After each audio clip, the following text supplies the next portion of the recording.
Bonjour, ça vous dirait de vivre une ménopause facile et joyeuse? Alors écoutez bien la suite, je vais continuer à partager avec vous quelques petits conseils pendant ce défi 21 jours. J'aime ma ménopause. Je vous rappelle qui je suis, Patricia Estenaga, passionnée par l'univers de la beauté et du bien-être naturel. Et puis je me suis devenue experte en ménopause naturelle, joyeuse et sereine.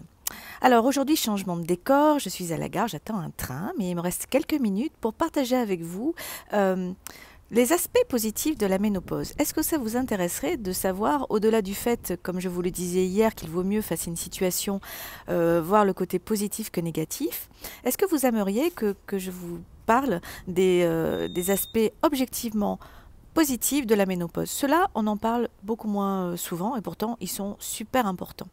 Alors, n'oubliez pas à la fin de cette vidéo de vous abonner à cette chaîne YouTube, de liker et partager évidemment avec vos amis. Alors, les aspects positifs de la ménopause, quels sont-ils?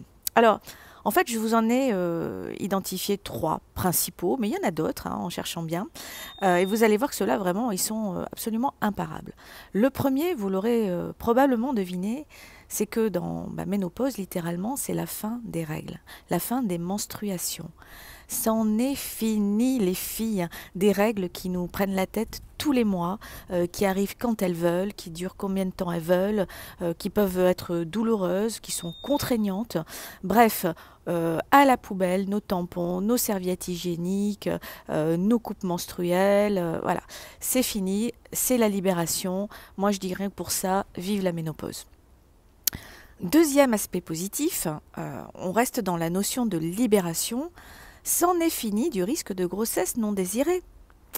Plus besoin de se prendre la tête avec le choix de notre contraception. Terminer la pilule, terminer les stérilés, terminer toutes les autres formes de contraception que vous avez pu utiliser au cours de ces 30 dernières années. Maintenant, on est libre de faire ce qu'on veut avec notre corps, de s'éclater sans risquer de tomber enceinte. Bien évidemment, je pars du principe qu'arrivé à quasiment la cinquantaine, la plupart d'entre nous n'avons plus de désir de grossesse. Alors ça, ce sont évidemment les deux aspects physiologiques directement liés à la ménopause.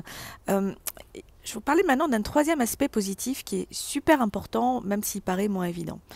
La ménopause, c'est une opportunité incroyable pour nous les femmes de prendre enfin soin de nous. C'est vrai que ces dernières années, on a peut-être eu tendance à se la couler un petit peu douce, côté santé, à manger un petit peu n'importe quoi, n'importe comment, à ne plus forcément avoir l'activité qu'il convenait pour notre corps, à penser beaucoup aux autres et peu à nous, donc les moments de relaxation assez rares, etc. La ménopause nous invite à changer tout ça.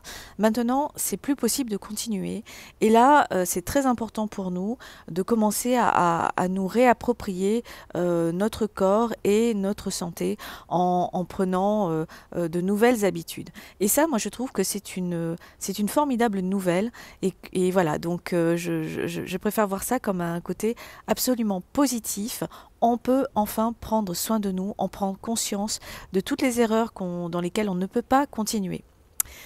Je vous avais dit 3 aspects positifs, il y en a tout de suite un là qui me vient à l'esprit que je vous livre en bonus, voilà, c'est cadeau. À la ménopause, certes, on ne peut plus procréer, c'est-à-dire qu'on ne peut plus avoir d'enfants, comme on l'a vu. Mais par contre, on déborde d'une énergie créatrice. Par exemple, sans ma ménopause, je ne serais pas là en train de vous faire cette petite vidéo. Donc, rien que pour ça, je dis pas que j'aime ma ménopause, j'adore ma ménopause. Voilà. Donc, dans tous les domaines de vie, la femme, dans cette époque de sa vie, déborde d'énergie créatrice, peut contribuer. Elle a peut-être un petit peu plus de temps pour ça, beaucoup plus d'expérience. Elle a son parcours de vie et donc elle peut contribuer d'une façon magnifique, que ce soit pour aider les autres ou pour tout simplement créer de ses mains au niveau des arts ou alors se remettre au chant, au théâtre, au sport, pourquoi pas. Voilà, bref, c'est une période formidable pour créer et contribuer. Voilà, alors J'espère que ces aspects positifs vous auront permis d'envisager votre ménopause un peu différemment. Désolée pour cette période un petit peu longue. Oh là là, je me suis lâchée aujourd'hui. Bien évidemment, je vous invite à vous abonner à cette chaîne YouTube. Bien évidemment aussi à liker cette vidéo et à la partager au plus grand nombre. Et puis si vous ne l'avez pas encore fait, n'oubliez pas d'aller cliquer sur le lien qui figure juste en dessous pour répondre au petit questionnaire que je vous ai préparé et pour me poser toutes vos questions par rapport à la ménopause. Je vous dis à très bientôt, une très bonne fin de journée et donc bien évidemment à demain pour la suite du défi.